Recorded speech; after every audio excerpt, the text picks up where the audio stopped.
sama doomu baay ma di ko nuyu di ko ziar bu baax a baax képp koo xam ne rek yaa ngi ñuy seetaan say Fall maa ngi lay nuyu di la ziar Koumba Ndiaye maa ngi lay nuyu donc booy Jeyna maa ngi lay nuyu donc yéen maa ngi lay nuyu ziar leen jaajëfalaat leen bu baax a baax juriste ju Cheikh Tidiane gannaaw ponk boobu rek dañuy àddu jëm ci leneen lu ñel gestion bu mairie bu Ndakaaru Ndiaye Dial Diop bu Barthélémy Toye Dias nekkee tey nag gàddi nañu gis rapport yi nga xamante ne rapport ARCOP 2023 ñu daal di ci xam ne rek ni ville de Dakar boobee am na ci ay marché yoo xamante ni fa ñu ko jaarale rek jaarul foofu ndax boo demee ci marché bi nga xamante ni moo waroon a am lépp loo xamante ni wàllum bureau ak wàllum matériel informatique dañu ko rek daal di jël jox ko ki nga xamante ni muy automobile boobee nga xamante ni moom service boobee kookee ak garage ci garage la nekk moom lañ jël jox ko wàllum équipement wu bureau ak équipement wu li nga xamante ni rek mooy informatique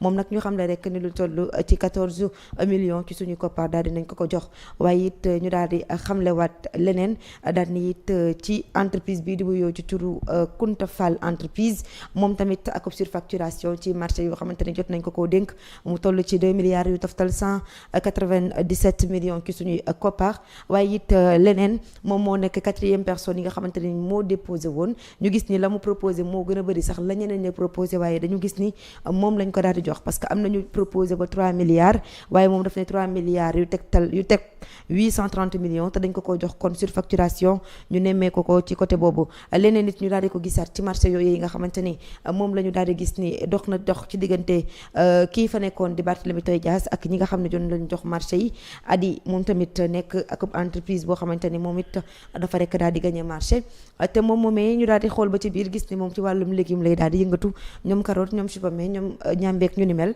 moom moomee lañ jox travaux yi nga xamante ni moo doon travaux Khalifa Ababacar Sy aléa boobee nga xamante ne foofu lañ waroon a defar donc moom tamit mi ngi rek daal di demandé woon du toll ci 702 millions ci suñu ay koppar ci jamono jooju am na keneen koo xamante ni proposé woon na leen lu toll ci 540 millions ñu refusé ko kookee di wuyoo ci turu Africa Business maanaam ba ñu xoolee diggante Africa Business ak kii ñu jox marché bi nga xamante ni wàllum légume la doon liggéey donc différence bu am na 162 millions ñu jógee foofu it daal di dem ci li nga xamante ni rek mooy wàllum faj mi marché bi nga xamante ni pour wàllum santé la donc loolu it ñu daal di gis ni am na entreprise boo xam ne gagné na ci 36 millions te ñuy wax ni rek fañ ko waroon a jaarale wuñ ko fa ndax directeur wala sax code des marchés publics la mu xamle du loolu la ñu daal di respecté lu toll aussi ci 15 millions génn nañ ko lu toll ci 9 millions génn nañ ko mais lu toll aussi ci 365 millions ki suñuy koppar génne nañ ko ngir dugal ko ci ay marché yoo xam ni la ñu xam la rek mooy fa mu ko waroon a jaarale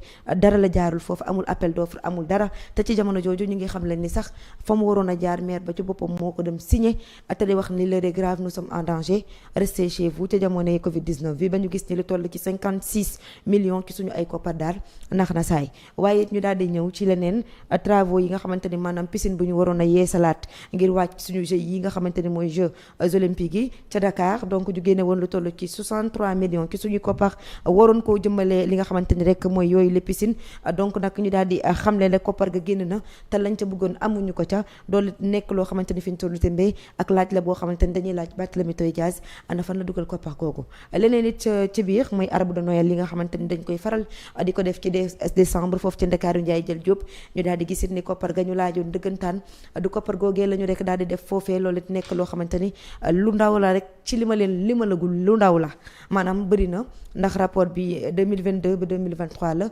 rapport ARCOP mu nekk lu gudd lool ma résumé tuuti rek daal di leen koy jox juriste ju Cheikh Tidiane tey ana nan nga gisee gestion mairie bu Ndakaaru Ndiaye Dial Diop bi te fi ñu toll lii douche yi bokkagu ci dal bi bokkagu ci yeneen ak yeneen bokkagu ci daanaka lii daal lu ndaw la rek lu ma tënk jox ko mbokki internet yi mais jox la ko yow mi nga def ci jàngat.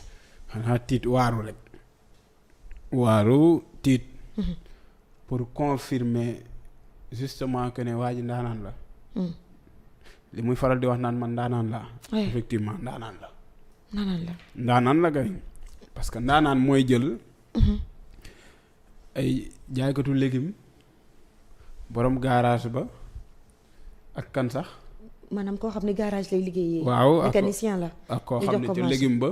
ak koo xam ne légume lay jaay nga jox leen marché yoo xam ne seen yoon seen domaine de compétence nekku ci. déedéet. nga dem jox leen marché public yooyu noonu. loolu la Barth def. loolu de wax dëgg yàlla. boo amee dina yéeme trop loolu boo amee. mooy wane na nag waa ji dëggantaan nag ndaanaan la. te bu amee day firndeel ni. li mu taxoon waa ji bëgg rey boppam ni di jóge maire de Dakar. bu amee. day firndeel ni li moo taxoon waa ji bëggoon a rey boppam pour nekk député par force. parce que xamoon na ne am na condamnation pénale définitive mais terewul da doon insister pour au moins xëy na mën a am benn immunité parlementaire boo xam ne sax pour tey jii nga yëkkati immunité ba mën ko déglu ci lu bare day indi problème. moo tax waa ji bëggul ñoom ñu am majorité foofu ci assemblée nationale xam ne doo mën a lever immunité parlementaire am ñoom waa Sàmm Sa Kàddu. loolu lépp ndekete mécanisme yi waa ji doon teg yépp am na lu toogoon di xaar. rapport boo xam ne ARCOP moo ko waroon génne ci diggante ci session mairie de Dakar 2022-2023.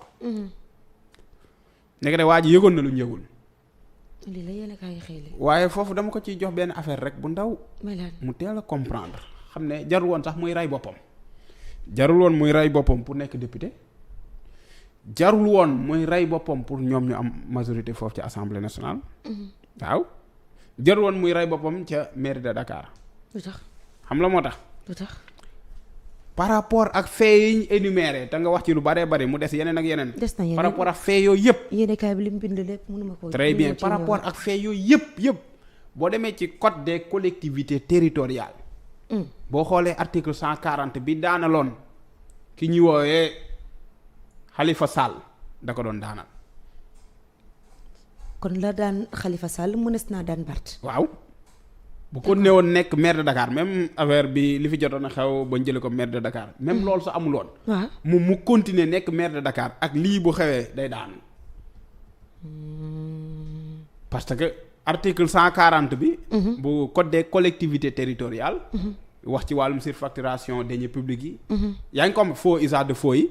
mais dañuy appliquer article 135 bi. te article 135 bi mu ngi lay xamal ne bu fekkee da nga am une condamnation pénale pour crime. ta révocation est de droit loolu lañ koy appliquer fële comme ni ñu defoon Khalifa Sall. maanaam Barth serait révoqué par le président de la République. bu fekkoon loolu am na waaw. dañ koy làq directement dañ koy révoqué. comme lan daloon décret lay doon président de la République moo koy révoqué. soxlawul nga naan wéy dañuy jël li bay naa bindoon wala nangam déedéet. président de la République moo koy révoqué. kon jarul woon mu doon rey boppam. ci lu ni mel. Khalifa Sall bi ko 140 dalee après demul kaso. ok waaw Barth nag daa nar a dem kaso ci cas bi. cas bi buñ xóotalee ba gis ba responsabilité am leer nañ kaso la jëm. moo tax ma ne la effectivement ndaanaan la. d'accord ndaanaan bu nar a dem kaso. ci loo xam ne sa responsabilité day nekk en jeu. parce que buñ ne contrat yooyu yëpp ont été signés par le maire. sans approbation préalable ni avis de non-objection. Et ce qui serait, n'est-ce pas, contradictoire au code des marchés publics. Loolu su amee nag dans ce cas yoon dina ci am liggéey bu am solo boo xam ne war na ko def. parce que yaa ngi fi tudd am na loo tudd lu am solo yaa ngi tudd lu ci mel ni piscine olympique. ak yeneen yoo xam ne ay construction la am yoo xam ne ay installation la am yoo xam ne ay defaraat la. ñu gis ne dafa am retard d'exécution bu énorme te xaalis bi génnoon na ba pare. parce que ñu ngi lay xamal ne retard d'exécution amoon na n'empêche ñii di xam ne ñoom ñooy entrepreneurs yi fay nañ leen xaalis bi yépp. xaalis bi génn na mbir mi parewul. fay nañ entrepreneur yépp. te mbir mi parewul. te jamono jooju sax bindoon nañ leen pour laaj leen retard yi moom. waaw ci jamono jooju. très bien te loolu boo demee ci décret 28 décembre 2002. bii xam ne moo fi teg code des marchés publics. oui. te ARCOP mu ngi ci biir DCMP mu ngi ci biir ministère des finances mu ngi ci biir. article 135 136 135 136 mu ngi lay wax ne pénalité dafa war a am bu fekkee retard d'exécution dafa am pénalité dafa war a am xam nga ndax comprendre nga li may xool comprendre oo. waaw dama ne la. boo demee ci code des marchés bi ma la wax nii. article 135 article 136. bu fekkee retard d'exécution dafa am pénalité dafay am. maanaam ñii xam ne ñoom lañ war a fay muy entrepreneur yi dafa war a am pénalité. d'accord ci liñ leen di fay. mais gis nañ ne dañ leen fay seen xaalis bi ñu leen waroon jox yëpp jox nañ leen ko te liggéey bi yeggul kon pénalité amul ci autrement dit que ne violé nañ disposition yi ma la limal ci code des marchés publics mooy 135 136. est-ce que yaa ngi comprendre. baax a baax je te suis. nga dem ci ba léegi même décret. code des marchés publics. oui.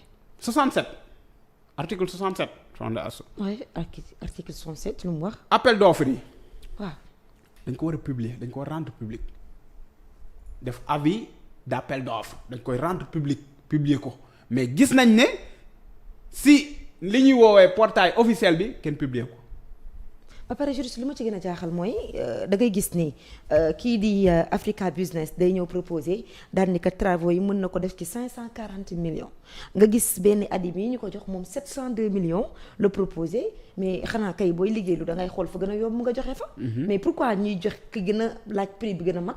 ak lan lañ ci jublu. waaw xam nga foofu surfacturation yu bari fa lay amee. commission yu bari fa lay amee. commission yu bari fa lay amee. d'accord parce que li tax ngay bàyyi prix bi xam ne moo gën a baax dans les normes loolu moo arrangé gaf ak réew mi. nga bàyyi loolu dem jàpp jël bi gën a rëy. bi gën a rëy ci li ngay gis. ci li ngay gis. waaw la partie visible de l'iceberg ci li ngay gis mais la partie invisible ndax amul waxtaan bu am ci suuf boo xam ne dañuy déclarer lii ba pare man ma am ci benn commission wala dañuy déclarer lii te du doon lool mu nekk surfacturation. waaw loolu aussi c'est possible. mécanisme yooyu yëpp mën na fa am. oui. est-ce que yaa ngi comprendre. léegi xam nga sànq maa ngi lay wax de 60 article 67 bi bu décret bi maa ngi lay wax ne maanaam lii di n'est-ce pas appel d'offre bi dañ ko war a publier wane ne am na avis d'appel d'offre ñu rendre ko public kenn defu ko d'ailleurs loolu moo tax ñu jël ay borom garage yi loolu moo tax ñu jël ay borom légumes yi jox leen ay marché au détriment dañuy xam ne ñoom ñoo am compétence bi ñoom ñoo xam ne dafa nekk seen domaine de compétence. loolu bu amee ba feeñ yoon da ciy def liggéeyam waaye da ngay dem Cour des comptes aussi. parce que Cour des comptes dafa am chambre de discipline financière. boo demee ci la loi organique portant Cour des comptes di nga gis sondage lu ci mel ni article 50 bi par exemple. mu ngi lay wax ne ñi xam ne ñoo def li ñuy tudd ci article 57. bu loi organique bi te article 57 di nga gis ne le fait que ñu joxe marché bi. ñu jox ko n'est-ce pas ay organisme yoo xam ne dañ leen exclure. champ d'application bi autrement di gën a amuñu ci benn compétence ñu jox leen ko comme garage yi nga fi tudd légumes yeex yu ne mel dans ce cas dañ leen àttee foofu dañ leen fa àttee. d'accord. est-ce que ngeen comprendre bu baax a baax parce que dañuy violer li xam ne moom la yoon teg. code des marchés publics. yoon teg ko ñoom dañ koy violer mais aussi sans appel d'offre boo xam ne dañ ko publier violer nga ko c'est 57 bi. yoon daf ci def liggéeyam te si article 50 bi Cour des comptes bi daf la koy wax ne ñooñu dañ leen di àttee fii ci cour n'est-ce pas chambre bi ci chambre de discipline financière dañ leen fay àttee. d'accord moo tax ma ne la ñoom ñëpp li ñuy risquer lu doy waar la mais attention. très. parce que si même n'est-ce pas loi bi.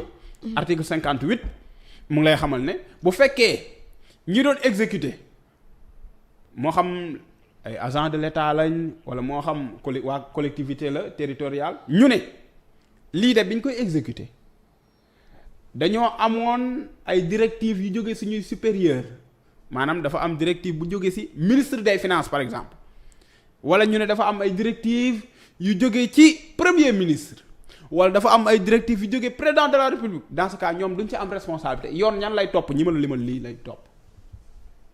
d'accord. est-ce que yaa ngi comprendre bu baax a baax ñi ma la limal nii la yoon di topp.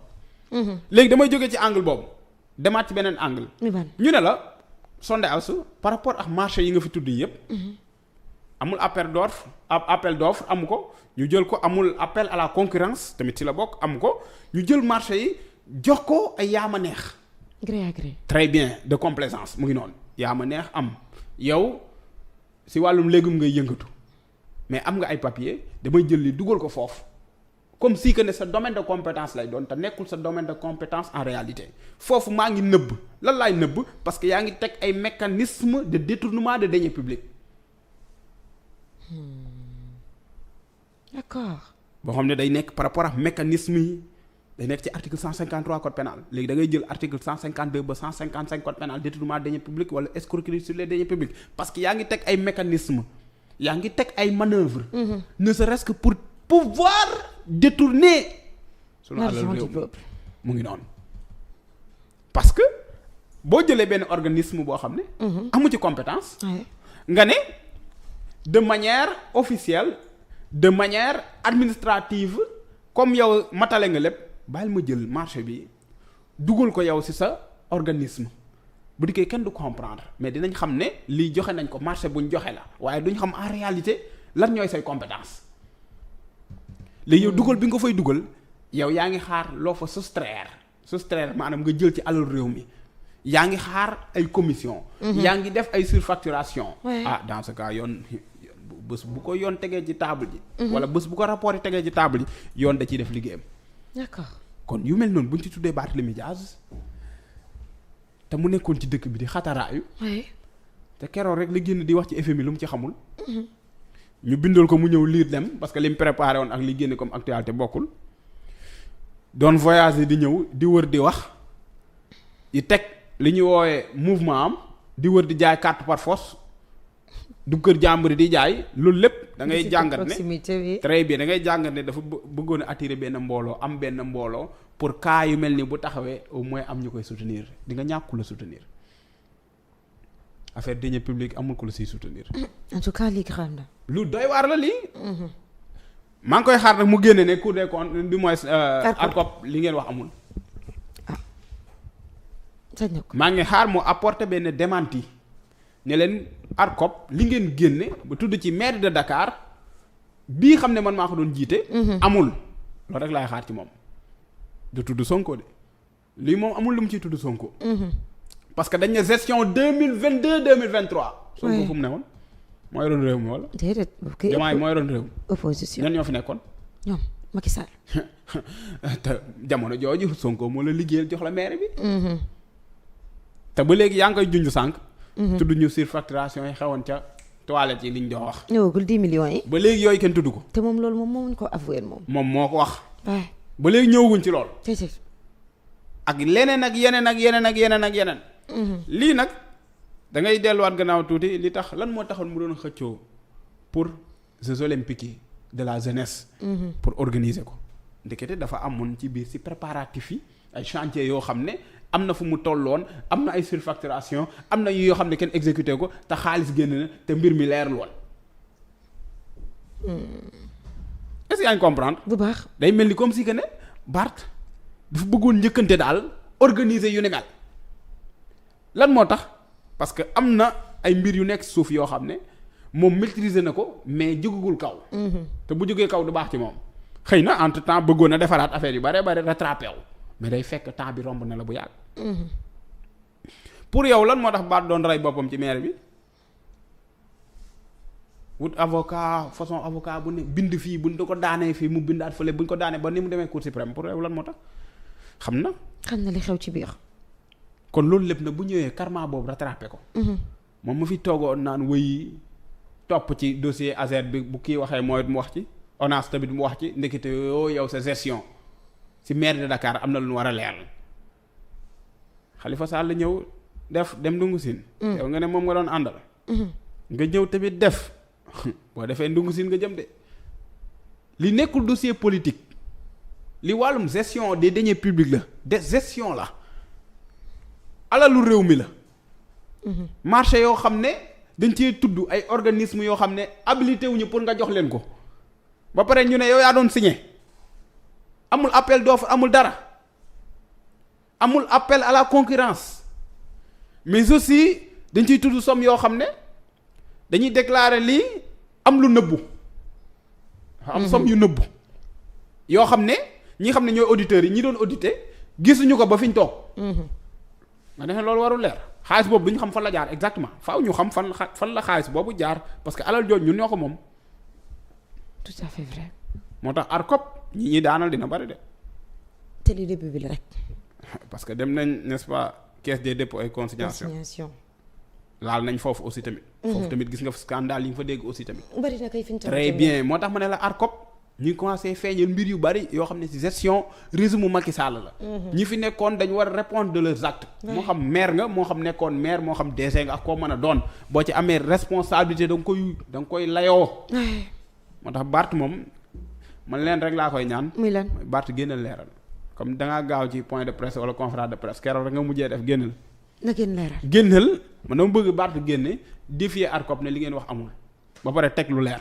boobaa ñoo ciy bénéficié wu de ndax ñun ñii dañu bëgg a xam du noonu. waaw Juriste Diouf am na solo bu baax a baax ci yooyu leeral donc rek ndekki sànq ñi ngi doon waxtaanee Ameth Ndoye laataa ñoo toog ci suñu plateau Juriste Diouf Cheikh Tidiane donc nag fi ñu toll tamit ñu nga xam ne ministère public bi daal dina rek décidé yóbbu li nga xamante ne mooy dossier bu Ameth Ndoye instruction le temps que rek ñu daal di désigner pour ñu daal di ubbi li nga xamante ne rek mooy information judiciaire comme ni nga ko waxee woon nekkee